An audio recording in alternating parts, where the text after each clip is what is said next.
Dikatakan di sini Ibnu Mas'ud berkata, raq'atan min zahidin alimin khairun min ibadatil muta'abbidin al-mujtahidin ila akhir ad-dahr abadan sarmada. Ini lebih parah lagi, Pak. 2 rakaat orang yang zahid, yang tidak cinta dunia, yang bahkan akhirat pun dia nggak minat, dia minatnya yang punya dunia dan akhirat. Alimin, yang alim, mengenal Allah, lebih utama daripada salatnya ahli ibadah sepanjang umurnya, sepanjang hidupnya, ila akhir dahar, sampai kiamat nanti. 2 rakaat doang. Loh, kok bisa begitu? Kalau ahli ibadah dia salat, dia ibadah karena ingin sesuatu yang dia dapat. Sedangkan orang yang mengenal Allah ini, dia menyembah Allah karena Allah pantas disembah.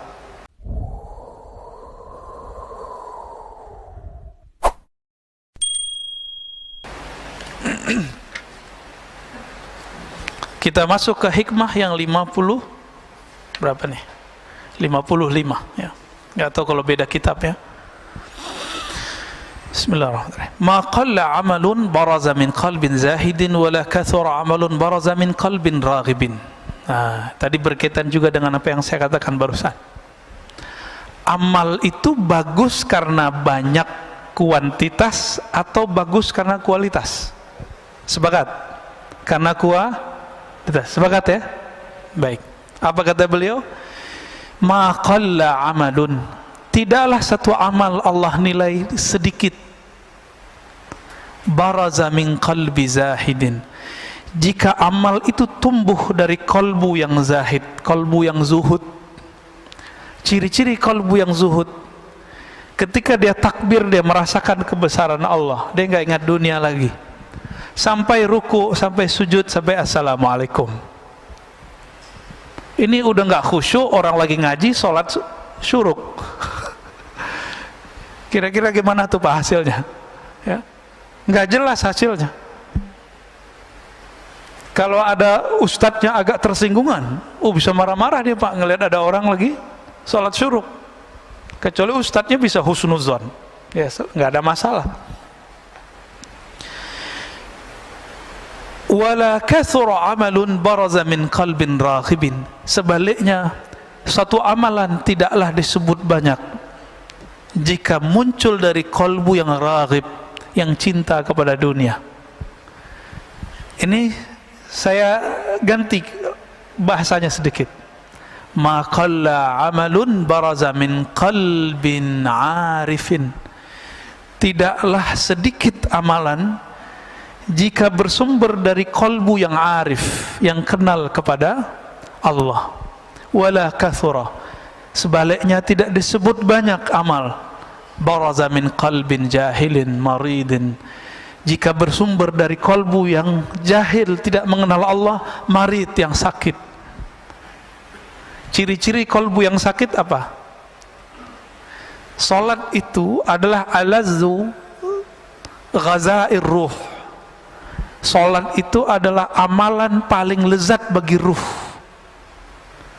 Kalau salat Bapak sudah nggak nikmat, berarti kolbunya berpenyakit. Gimana? Punya penyakit nggak kolbu kita? Ada? Pasti banyak Pak. Saya juga punya penyakit kolbu saya. Karena kolbu kita berpenyakit, nggak bisa menikmati. Seperti orang lagi sakit demam, nggak bisa menikmati makanan. Ada orang demam Pak bisa menikmati makanan? Nggak ada, nggak bisa kok menikmati makanan. Apalagi kalau sariawannya di mulut, waduh sakitnya bukan main. Suka pedes, tapi bibirnya, lidahnya lagi sariawan. Dikasih menjerit nggak Pak? Nah inilah yang terjadi pada orang-orang. Kenapa ada orang-orang yang tertentu dikasih zikrullah malah dia menjerit, malah dia lari, malah dia muntahkan ya. Bahkan beberapa ngejek, makanan apa nih? Nah itu kalau makanan. Kalau zikir gimana? Zikir apaan nih beginian gitu. Itu kalbunya berpenyakit. Itu penyakit ini ada yang disebabkan karena ilmu yang salah ditelan. Dia dapat ilmu, ilmunya itu bukan ilmu, ilmunya itu meracuni otaknya, maksudnya pemahamannya salah, dikira orang zikir begitu itu dianggap sesat, rusaknya di dalam, ya.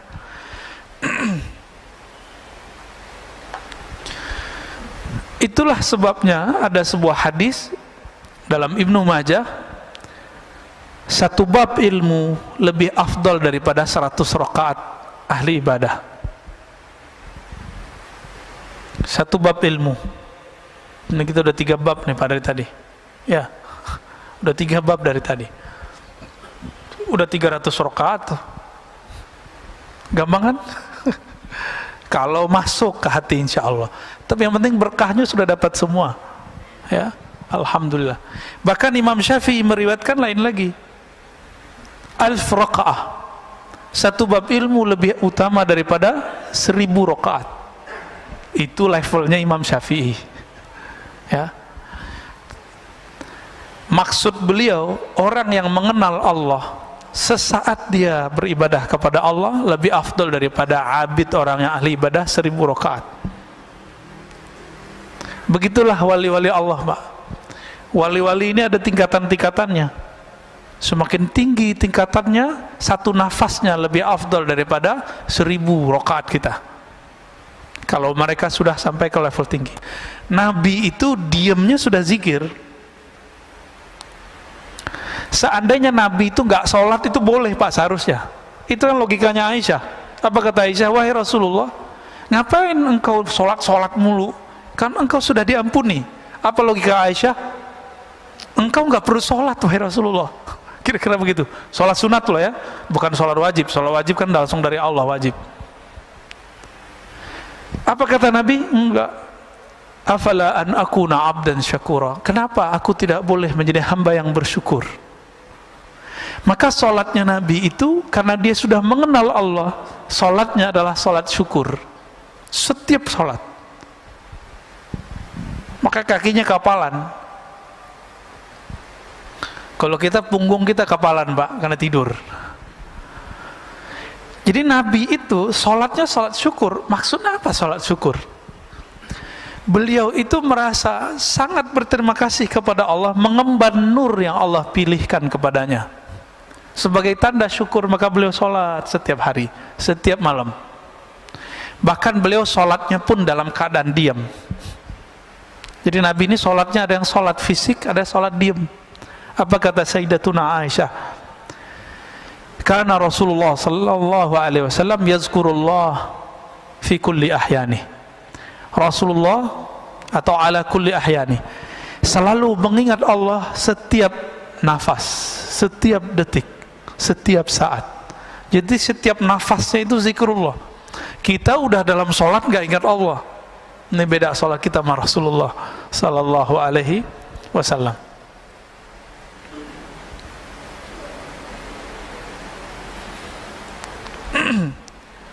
Dikatakan di sini, Ibnu Mas'ud berkata, raq'atan min zahidin alimin khairun min ibadatil muta'abbidin al-mujtahidin ila akhir dahr abadan sarmada. Ini lebih parah lagi, Pak. 2 rakaat orang yang zahid, yang tidak cinta dunia, yang bahkan akhirat pun dia nggak minat, dia minatnya yang punya dunia dan akhirat. Alimin yang alim, mengenal Allah, lebih utama daripada sholatnya ahli ibadah sepanjang umurnya, sepanjang hidupnya, ila akhir dahar, sampai kiamat nanti. 2 rakaat doang. Loh, kok bisa begitu? Kalau ahli ibadah dia sholat, dia ibadah karena ingin sesuatu yang dia dapat. Sedangkan orang yang mengenal Allah ini, dia menyembah Allah karena Allah pantas disembah. Bapak puji saya 1000 kali, tapi karena pengen dapat sesuatu dari saya. Tapi ada di antara bapak ini berteman dengan saya cuma sebentar, tapi bertemannya benar-benar ingin jadi teman. Saya milih yang kedua apa yang pertama, Pak? Kalau bapak dikasih pilihan nih, pertama apa yang kedua? Muji kita, Masya Allah, tapi dia pengen sesuatu dari kita, ya, pujian matre. hamba-hamba yang muta'abbidin ini, ahli ibadah ini, dia pengen sesuatu. Inilah yang terjadi pada orang-orang yang puasa karena pengen sesuatu, zikir karena pengen sesuatu. Keinginan itu ada yang sifatnya materi, sholat, zikir karena pengen rezeki lancar, pengen sehat. Ada yang naik dikit, pengen tenang. Ustadz, saya pengen tenang. Ya kalau zikir ya pasti tenang. Cuma kalau dia putus zikir, ketenangannya hilang lagi. Emang kalau nggak tenang mau ganti Tuhan? Ya. Kalau nggak tenang mau ganti Tuhannya? Maka Allah itu la ilaha illallah. Dialah yang berhak disembah dalam keadaan tenang, damai, atau dalam keadaan kelusak-kelusuk, sama aja. Nah ini yang disebut alim, orang yang mengenal Allah. Kalau lagi senang ingat Allah, lagi susah, saya udah sholat kok masih susah aja gitu. Ada yang kebalikan, kalau lagi susah ingat Allah, lagi seneng ya, itu kebanyakan yang nomor 2.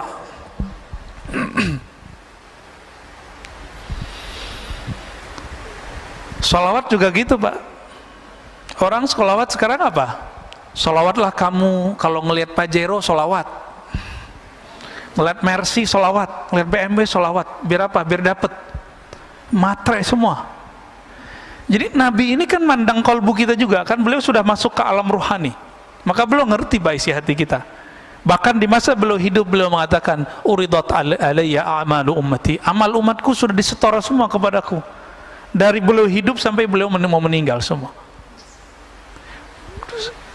sampai akhirat nanti Nabi sudah diperlihatkan semua. Jadi kita duduk begini, Rasulullah sudah dikasih unjuk dulu,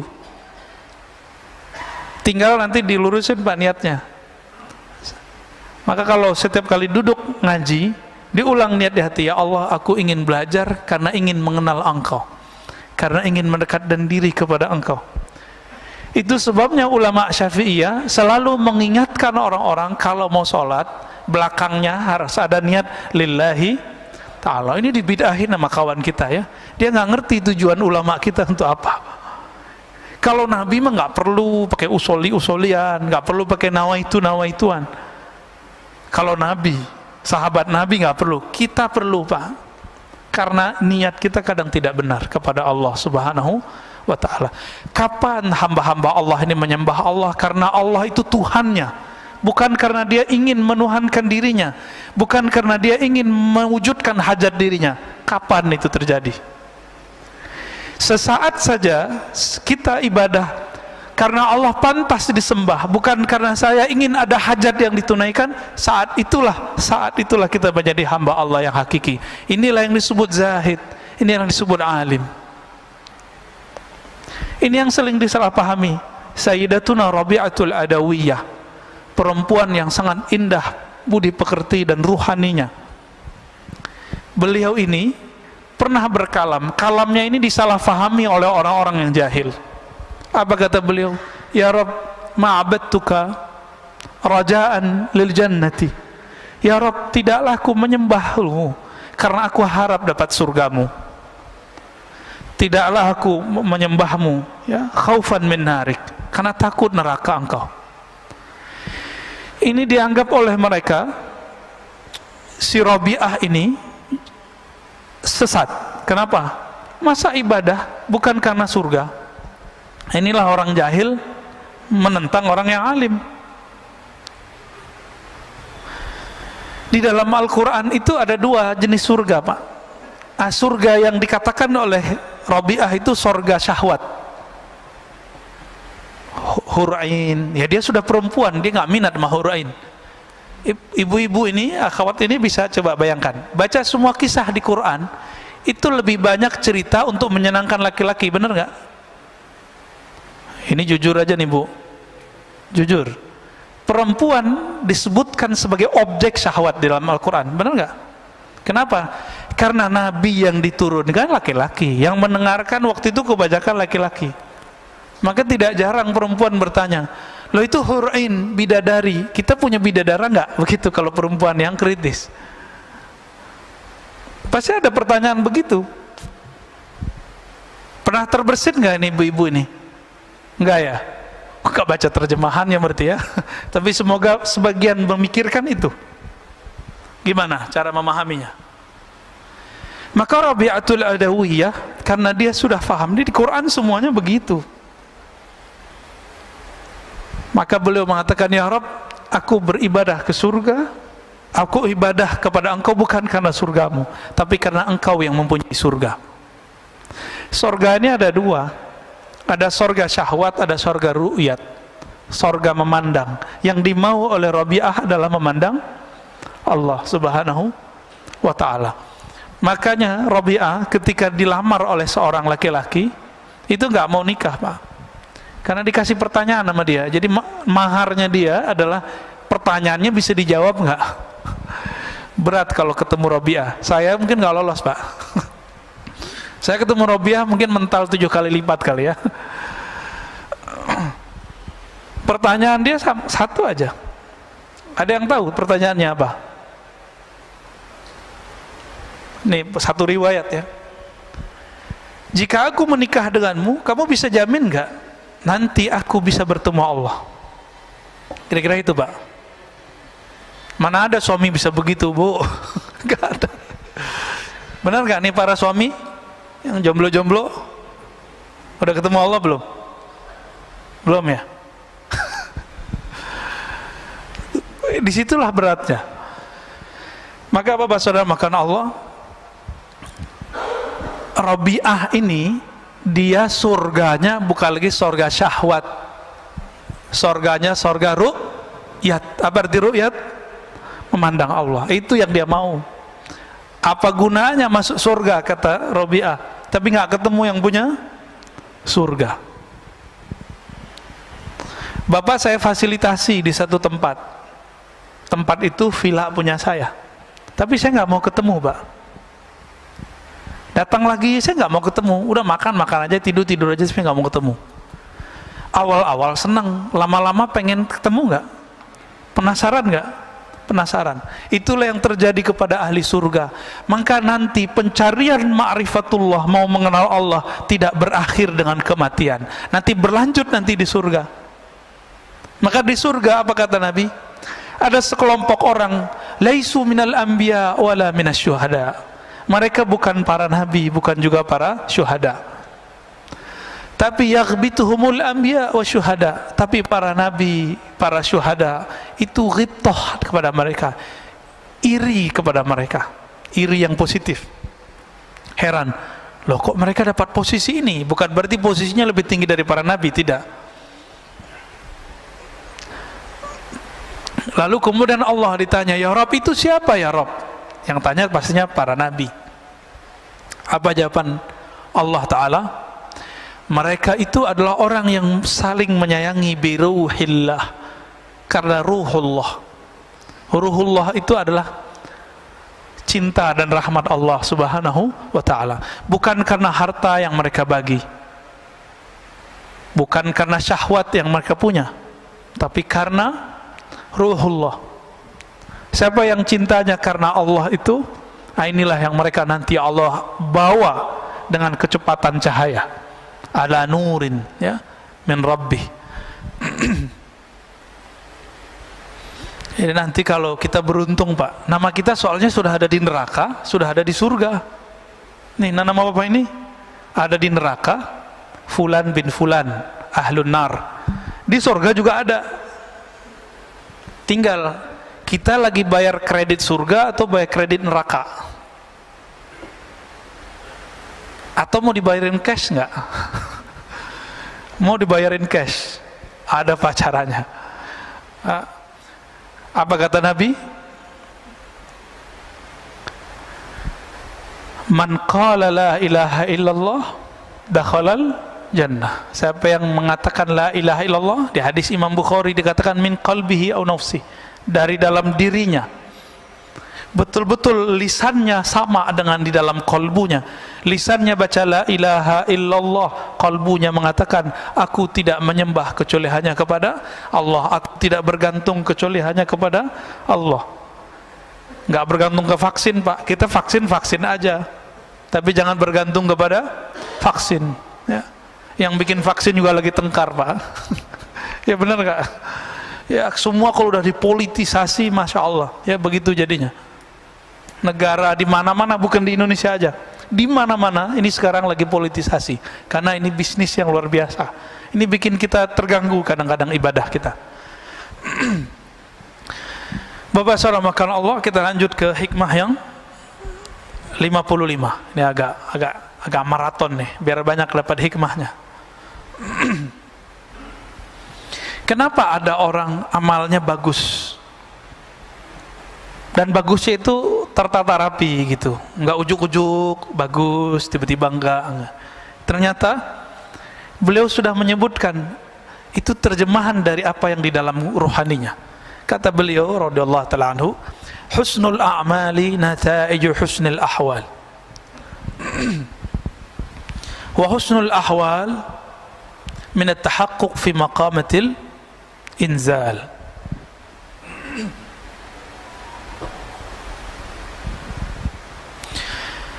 Sempurnanya amalan, amal sempurna itu nggak ada riaknya. Jadi jangan dibayangkan amal sempurna itu bagus rukun-rukun zahirnya saja. Sempurnanya amal tidak ada riya. Sempurnanya amal bukan karena kita ibadah karena pengen sesuatu, ya. Nata'iju husnul ahwal, bagusnya amalan stabil. Di rumah dia sholat, di masjid dia sholat. Di rumah sholatnya lama, di masjid juga lama. Ada kebalikannya, kalau di masjid sholatnya lama, kalau di rumah sholatnya buru-buru. Berarti akhwalnya bermasalah nih. Kalau lagi ada komunitas dia bisa khusyuk, tapi kalau nggak ada komunitas dia nggak bisa khusyuk. Kebanyakan kita yang begini. Apa kata beliau? Kebagusan amalmu, kestabilan amalmu itu karena nata'iju husnul ahwal, karena buah dari bagusnya ahwal rohanimu. Apa ahwal rohani? Tidak ada riya, tidak ada ujub, tidak ada sombong. Udah 3 aja. Tidak ada riya, tidak ada ujub. Apa arti ujub? Saya kagum dengan diri saya sendiri. Kalau riya itu saya kagum dengan amal saya. Beda nggak? Itu beda ujub sama riya. Beradik kakak ya. Kalau riya, saya takjub dengan amal saya. Kalau ujub, takjub dengan diri. Sumber takjub itu kibr, sombong. Sikap dia disebut dengan takjub. Kalau dia tunjukkan kepada orang namanya takabbur. Takabbur itu sifatnya iblis. Maka orang yang bertakabbur, dia sudah jadi setan walaupun pakai serban. Ciri-ciri orang sombong gimana? Iblis itu rasis, Pak. Dia bicara asal usul. Khalaqtani min nar wa khalaqtahu min tin. Ya Rabb, saya ini asal usul saya lebih mulia dari Adam. Saya dari api, Adam dari tanah. Maka siapa saja dari antara yang hadir ini merasa sukunya lebih baik dari suku yang lain, itu iblis di dalam dirinya, maka dia jadi setan. Siapa yang merasa amalnya lebih utama dari yang lain, iblis itu dulu diizinkan ibadah per langit, naik langit 1, langit 2, langit 3, sampai kemudian diizinkan Allah memimpin ibadah di langit ke-7. Di langit ke-7 kan ada Ka'bah, Pak. Ka'bah putih namanya, ya, Al-Baitul Ma'mur disebut di Quran. Yang di bawah kan Baitullah, di atas namanya Al-Baitul Ma'mur. Sebenarnya di beberapa riwayat langit keempat itu juga ada Baitul Arwah, cuma riwayatnya tidak terlalu sharih, ya. Yang paling sahih di Bukhari Muslim, di bumi lalu ada di langit ke-7.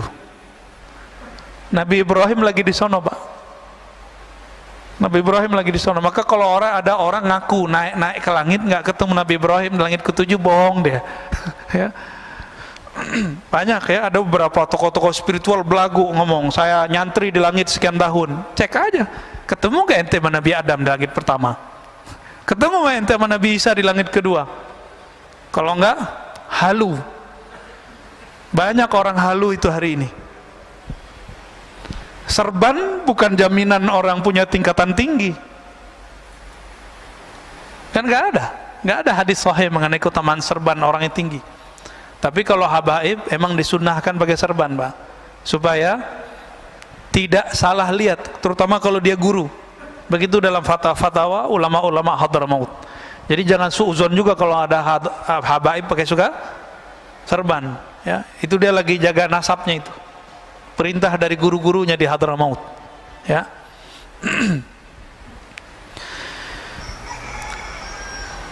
Amal yang sempurna, amal yang ideal muncul karena ruhani yang bening, ya. Ruhani yang bening itu minat tahaqquq fi maqamil inzal, ya. Itu hadiah buah daripada tahaqquq. Apa arti tahaqquq? Usaha untuk istiqamah menapaki jalan-jalan ruhani. Jadi kalau berguru sama seorang syekh, jangan lihat dia hari ini, lihat dia yang masa lalu. Karena syekh itu sekarang kayak Imam Malik tadi. Imam Malik itu setiap malam mimpi ketemu Nabi, Pak. Mabitu lailan illa ra'aitun nabiyya sallallahu alaihi wasallam. Tidaklah aku tertidur kecuali aku memandang kepada Rasulullah sallallahu alaihi wasallam. Siapa itu Imam Malik? Ada kita yang begitu. Nah, itu baru benar tuh. Itu layak dijadiin guru. Bisa berkoneksi dengan Sayyidina Nabi sallallahu alaihi wasallam. Nah, inilah rahasia. Mursyid itu ruhaninya nyambung dengan Nabi. Ini jadi mursyid, mimpi ketemu Nabi aja belum. Jadi wakil talqin, mimpi ketemu Nabi aja belum, apalagi ketemu secara ruhani. Banyak, Pak, fakta-fakta begitu hari ini. Tapi mau gimana lagi, ini zaman sudah begini. Zaman sudah begini. Jadi pinter-pinter saja berguru, ya. Kolbu kalau sudah dilatih, apa makom pertama latihan kolbu? Latihan tobat. Itu awalnya.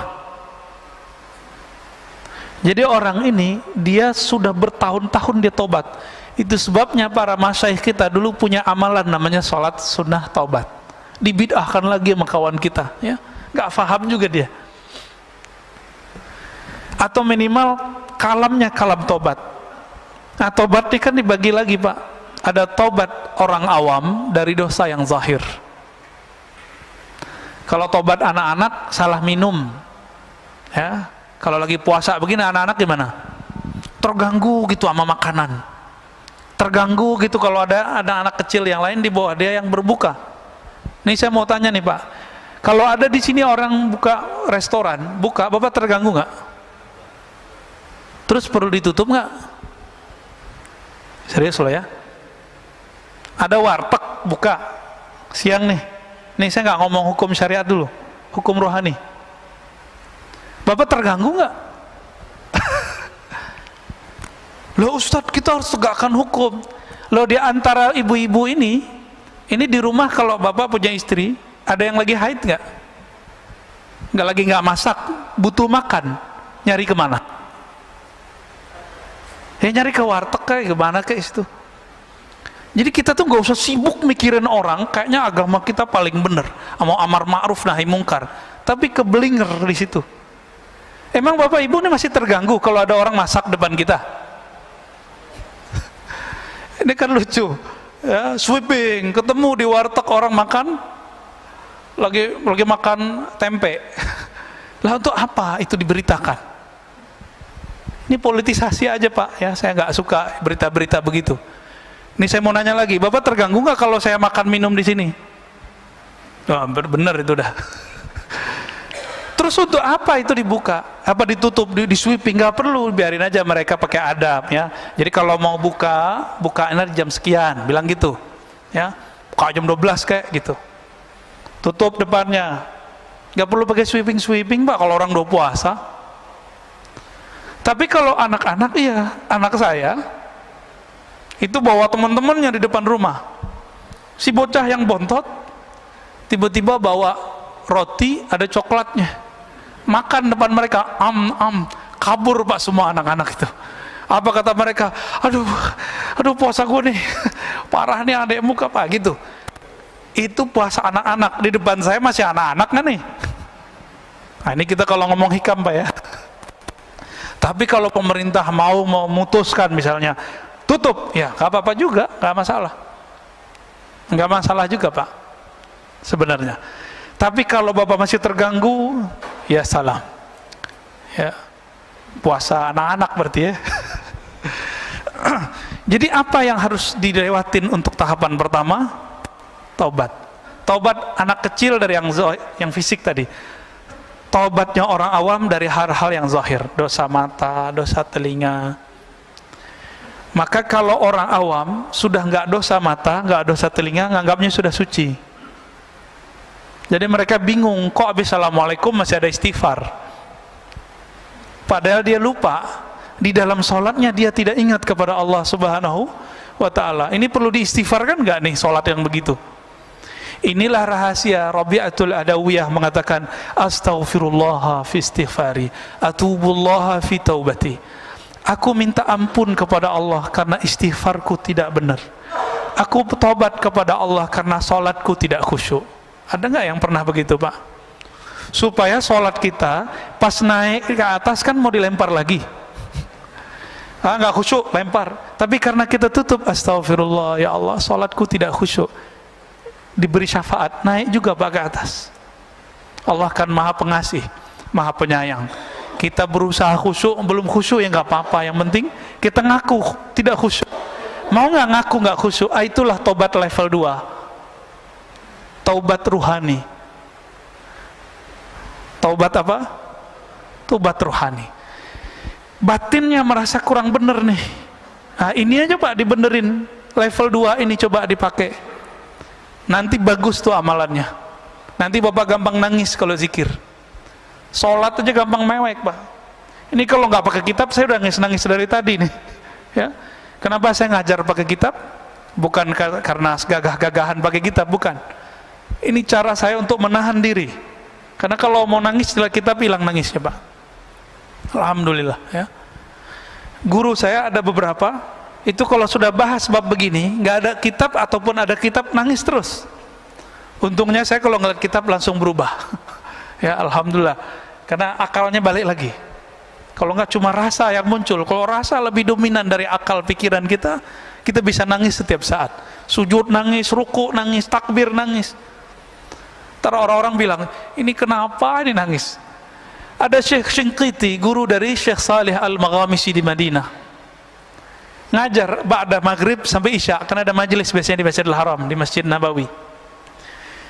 Habis assalamualaikum itu langsung nangis. Mau ngomong lagi, baca ayat lagi, nangis lagi. Jadi ceramahnya dari awal maghrib sampai menjelang isya itu nangis Pak.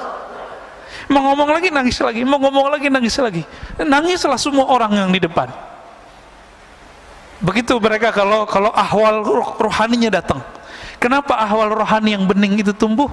Karena mereka tahakkuk fi maqamatil inzah. Mereka mau istiqomah, rajin menapaki jalan rohani. Yang pertamanya apa tadi? Taubat. Taubat mereka tidak lagi fisik, tapi sudah masuk taubat rohani, taubat kolbu. Babak satu maksiat zahir, satu hitam di sini. Tapi kalau ada maksiat batin, itu hitamnya lebih kenceng, lebih kayak aspal lengket. Disebut dalam bahasa Arabnya nuqtah sauda, noda hitam yang lengket. Itu hitam. Inilah yang menghalangi kita untuk tidak bisa memandang alam malakut, alam jabarut, alam rasa, bisa merasakan dekatnya kita kepada Allah Subhanahu wa ta'ala. Ini yang dikatakan oleh Imam Ahmad, laula anna syayatin yahumuna ala qulubi bani Adam. Seandainya syaitan tidak mengerebut memenuhi kolbu manusia ya, menutupi kolbu manusia, tentulah mereka tentulah mereka akan melihat malakutas samawat, mereka akan mampu melihat alam malaikat. Jadi sahabat-sahabat tertentu Allah izinkan Pak bisa ngelihat malaikat. Ibnu Abbas ngelihat Jibril 2 kali. Malaikat siapa yang dilihat? Itu artinya nanti ada posisi kewalian pada orang ini. Ternyata Jibril tugasnya apa? Bawa wahyu. Maka tugas Ibnu Abbas nanti adalah menjelaskan makna wahyu, disebut ahli tafsir. Tidak ada ilmu tafsir hari ini kecuali lewat Sayyidina Ibnu Abbas. Ada orang lihat Mikail, nanti tugasnya lain lagi tuh Pak. Tugas kerohaniannya. Ada yang suka ngelihat malaikat maut. Nah, nanti tugasnya nalkinin orang mati, ngelepas orang mati. Itu beda-beda tuh tugasnya. Allahumma shalli ala.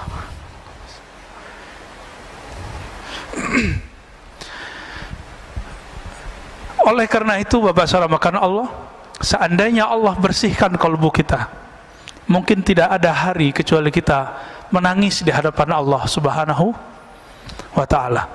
Makanya Sayyidina Nabi sallallahu alaihi wasallam hampir setiap hari beliau menangis. Hampir setiap sujud beliau meneteskan air mata. Kenapa? Karena beliau merasakan memandang Allah Subhanahu wa ta'ala. Kita kehilangan anak kita hilang sehari, mungkin 2 hari, bahkan kalau di mall hilang 1 jam 2 jam, ketemu, nangis nggak Pak? Nangis. Ruh ini kehilangan, kemana dia berarah? Ketika dia ketemu Allah Subhanahu wa ta'ala, ketemu kekasih-kekasih Allah, pasti air matanya berlinang. Itu nggak bisa ditahan, nggak bisa ditahan. Semoga Allah mengistiqomahkan kita menapaki jalan rohani, jalan istiqomah, jalan taubah. Amin ya rabbal alamin. Wassallallahu ala Muhammad. Ada mau diskusi Pak? Tafadhal.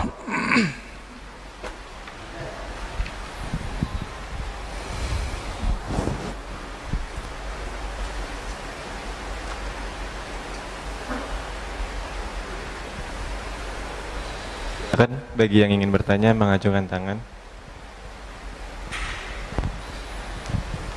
Udah kenyang katanya. Cukup kali ya? Ada? Ya, fadal.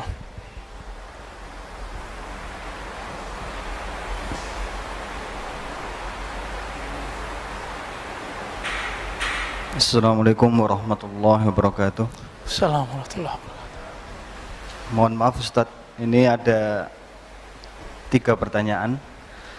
Bahwa di ayat disebutkan bahwa ud'uni astajib lakum, berdoalah kepadaku niscaya aku kabulkan.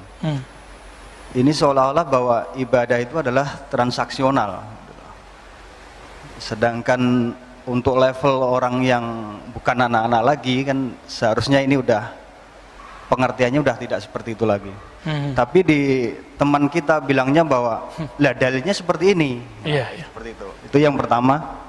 Yang kedua, ada kalam dari ulama bahwa sholat itu adalah kenangan di dunia saat kita di akhirat nanti.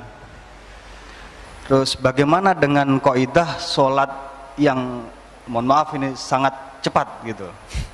Sedangkan rukun sholat itu kan berakal gitu. Tapi akal kita kok nggak dipakai di waktu kita sholat sangat cepat itu gitu.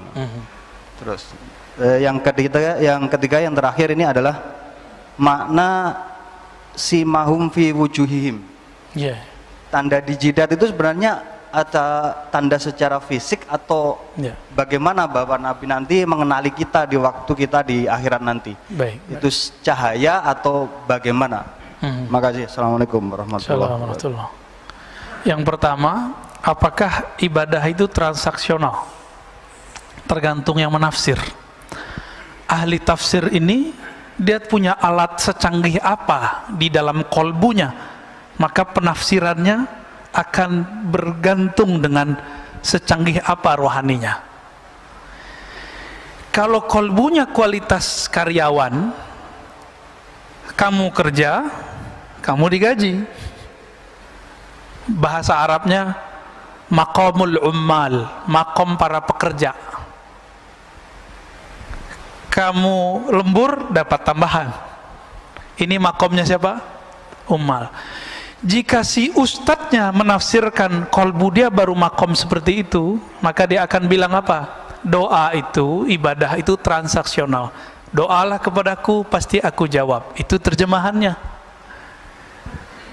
Tapi jika kolbunya bukan kolbu ummal, kolbul arif, kolbu yang kenal kepada Allah. Ayat itu bukan transaksi, Pak. Itu bahasa cinta. Hanya Allah lah kalau kita jatuh cinta kepadanya, cinta kita dibalas. Kalau mas-mas ini jatuh cinta sama akhwat, itu belum tentu dijawab sama dia. Akhwat jatuh cinta sama ikhwan, belum tentu juga balik. Makanya ada orang tepuk sebelah kaki ya, tepuk sebelah tangan, betul itu ada. Hanya Allah yang tidak. Udu'uni, wahai kekasihku, panggillah aku akan memenuhi panggilanmu. Jadi lebih asik gak?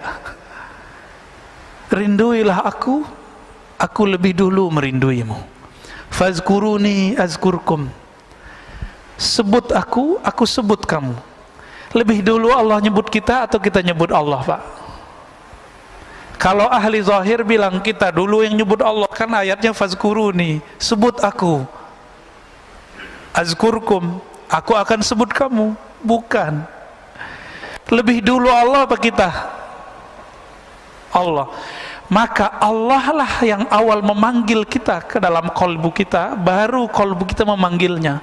Zahirnya engkau memanggil Allah, batinnya Allah memanggilmu. Makanya di situ tidak ada fa, tidak ada kata hubung, tidak ada li, karena langsung fazkuruni azkurukum, langsung sebut aku sebut engkau.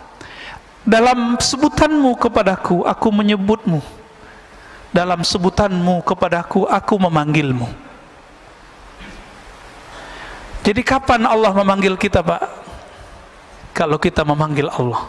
Kapan? Saat kapan Allah ingat kita? Di saat kita ingat Allah. Duluan dia. Allah kan qadim. Apa arti qadim? Huwal awwalu wal akhir. Dialah yang maha awal, tidak ada yang lebih awal darinya. Dialah yang maha akhir, tiada sesuatu kesudahan setelahnya. Jadi Bapak ini rahasia kita sebut. Kalau lagi zikir tuh Allah lagi manggil sebenarnya. Kita kalau lagi nyebut nama Allah, ya Rahman, la ilaha illallah, subhan, itu Allah lagi sebut-sebut nama kita itu. Seneng nggak disebut kita sama Allah? Nama Bapak disebut oleh Allah di langit, seneng nggak? Tapi kalau nyebutnya keputus-putus, hari ini nyebut besok enggak, ya Allah begitu juga. Bisa dibedain ya. Jadi tergantung dia punya alat apa di kolbunya. Sebatas itulah kemampuan dia mengambil makna ayat. Jadi ayat itu diterjemahkan bukan berdasarkan harfiahnya, tapi berdasarkan kedalaman kolbu orang yang punya kolbu. Ya. Yang kedua, kalau sholat itu adalah kenangan kita dengan Allah, terus kenapa ada orang yang sholatnya buru-buru gitu ya? Sholat orang yang buru-buru ini ada persoalan fikih, bukan persoalan ruhani, Pak. Itu kan kiai-kiai fikih aja itu. Secara fikih, boleh nggak baca Quran cepet-cepet, yang penting makhorijnya nyampe, matnya nyampe, boleh nggak? Satu napas? Ada, Pak. Tanya ahli qiraat. Jadi antara riwayat hadis, di hadis itu Nabi ketika selesai satu ayat Nabi berhenti. Alhamdulillahi Rabbil Alamin Ar-Rahmanir Rahim. Begitu. Di satu riwayat. Riwayat ini ahad, diriwayatkan oleh sekelompok kecil ahli hadis. Tapi ahli qiraat punya kaidah sendiri. Ahli qiraat, ahli bacaan, mereka meriwayatkan secara mutawatir bahwa ada namanya bacaan satu napas. Guru kita di sini Said Agil Munawwar. Dulu di Mekah tanya sama beliau, Pak. Beliau kalau mimpin imam itu sholatnya satu napas, tapi kayak orang bernapas. Kayak imam kita Ustadz tadi, tapi satu napas tuh bacanya. Bismillahirrahmanirrahim. Ya, atau disambung Alhamdulillahirabbil alamin arrahmanirrahim, terus sampai waladhdallin, amin, satu napas. Ada yang sanggup nggak? Tanpa mengurangi matnya, tanpa mengurangi makharijul hurufnya. Tanya Pak sama beliau. Gurunya dua waktu di Madinah, Said Muhammad Alawi Al-Maliki, itu senang dengan bacaan beliau. Ya. Masyayikh di sana seneng. Jadi kita cari habaib kemana, sayyid kemana, lah di sini ada sayyid, ya. Ada ulama, gurunya para guru, dokter-dokter se-Indonesia pasti berguru sama beliau. Saya waktu doktoral kan ngambil ilmu dari beliau juga. 2013 saya kuliah dengan beliau, Pak. Jadi waktu dulu buat reuni, apa kata beliau, murid saya semua ini. Saya ingat nggak dulu ada pertemuan Pak di sini dulu ya? Ya. Cuma karena corona mungkin nggak bisa lagi dibuat ya. Beliau ngomong begitu ya sih, kita ketawa juga. Bahkan Habib Umar yang baru wafat itu murid beliau juga. Habib Umar ya namanya. Ya, Habib Umar Ibrahim, ya Allah yarham. Itu murid beliau juga, Pak. Kan kayak sekelas Habib Umar, itu murid beliau apalagi saya. Gitu. Tanya sama beliau tuh. Lalu bagaimana dengan yang sholat cepat-cepat itu? Yang memasukkan tumakninah ke dalam rukun sholat itu kan di mazhab Syafi'i juga tidak semua. Ya, di rukun 13 ada nggak tumakninah? Nggak ada, Pak. Tumakninah adanya di kitab lain, Kifayatul Akhyar itu ada tumakninah.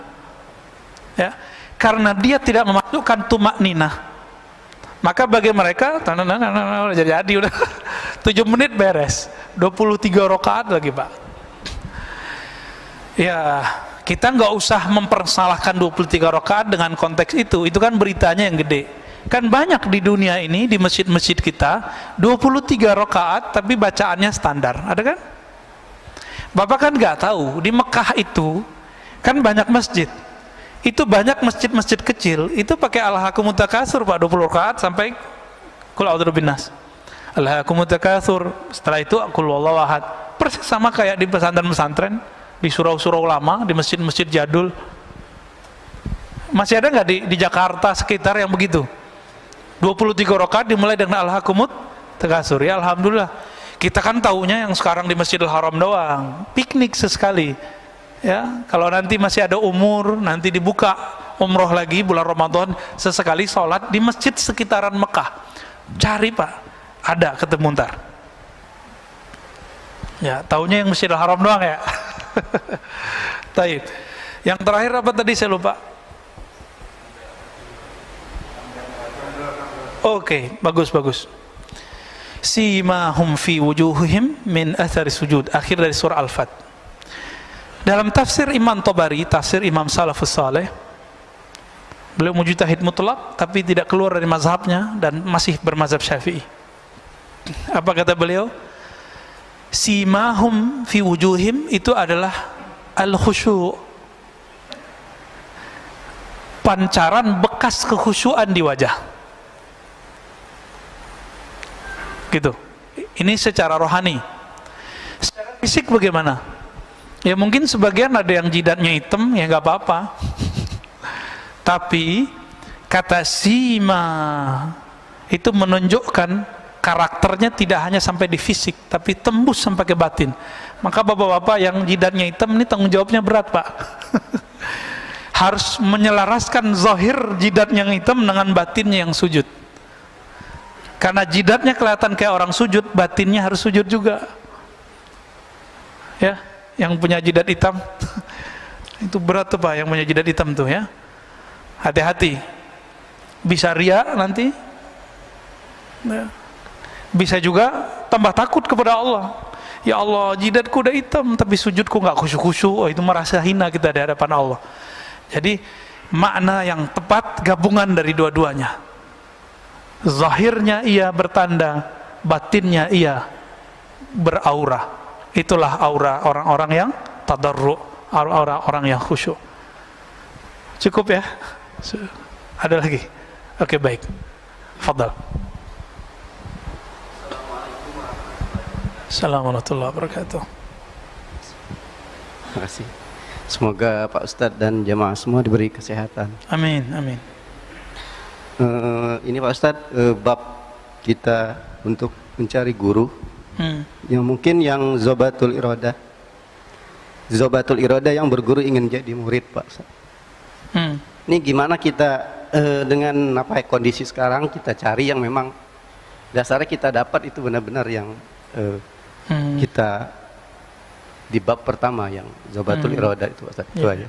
Assalamualaikum warahmatullahi wabarakatuh. Yang pertama, suhbatul murid, berguru dalam bab menjadi murid, suhbatul iradah. Mursyid begini nggak usah banyak-banyak, di suatu masa cukup satu. Kalau gurunya meninggal, cari lagi yang baru. Atau misalnya gurunya mengatakan, saya ijazahkan engkau, dia boleh ganti guru yang baru. Gimana cara mencarinya di zaman begini? Zaman begini gampang nyarinya malah, ya. Tapi kalau ingin dengan cara rohani, temui guru rohani, sholat 2 rakaat setiap hari. Sholat apa itu? Sholat istikharah, sholat hajat. Ya Allah, bimbing aku bertemu, berguru kepada suhbatul murid, suhbatul iradah, yang bisa menghantarkan aku ke hadiratmu. Gitu. Jadi harus pakai sholat, Pak. Orang nikah aja pakai sholat istikharah, masa berguru?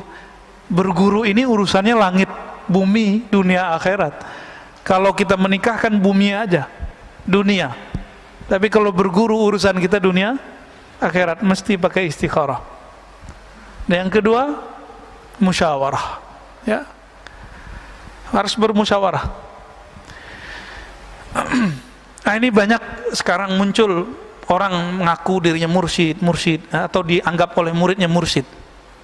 Walaupun banyak mursyid di dunia, tidak mungkin semuanya cocok sama kita. Berguru itu jodoh-jodohan. Maka berguru itu bukan masalah kertas ijazah, gurunya dapat ijazah. Itu betul, itu SIM, surat izin menjadi mursyid. Ada ijazahnya, Pak. Seperti kami di kampus harus ada gelar doktornya biar bisa mengajar di pasca sarjana, ya. Kalau ngajar di sini dapat gelar ustadz yang ngasih jamaah, ya. Tapi kalau ngajar di kampus kan gelar doktor. Doktor di wisuda nggak sama rektor? Sama. Seorang mursyid itu dia seperti dosen, tapi dosen alam ruhani. Maka dia diwisuda oleh gurunya. Gurunya mursyid juga. Bisa nggak mahasiswa ngangkat dosen? Yuk bareng-bareng yuk, itu orang pinter tuh kita angkat jadi dosen yuk, bisa nggak? Maka tidak ada sejarahnya murid ngangkat guru jadi mursyid, tuh nggak ada. Nah sekarang fenomena itu yang banyak, Pak. Karena jamaah udah banyak, ya udah deh jadi mursyid aja deh. Udah banyak hari ini, ya. Ini zaman agak lumayan genting juga sih, karena sudah banyak mursyid meninggal. Abah Uci meninggal, Abah Ahmad Sukanta di Banten meninggal, Abah Anom sudah pergi, udah banyak. Mbah Hasrori di Surabaya sudah pergi. Di Sumatera ada Tuan Guru Hashim di Basilam juga sudah wafat. Di Aceh udah banyak, di Sumatera Barat banyak sudah wafat. Sekarang kebanyakan mursyid kertas. Mursyid karena dia diangkat gurunya tapi rohaninya belum nyampe. Itu kebanyakan. Maka kalau gurunya sudah punya ijazah dari gurunya yang sebelumnya, tinggal dicek kalam dia menghantarkan kepada, menunjukkan jalan kepada Allah. Hal rohaninya membuat kita bangkit nggak, sadar nggak kepada Allah. Kita bermajelis saja bisa kita sadar, Pak, sama dia. Kalau dia berkalam membuat kita terhubung kepada Allah SWT. Kalau ketemu, Pak, itu guru Bapak, insya Allah, ya. Semoga nanti ketemu, amin ya rabbal alamin. Cukup ya. Barangkali itu Bapak, Surahkan Allah, sudah siang.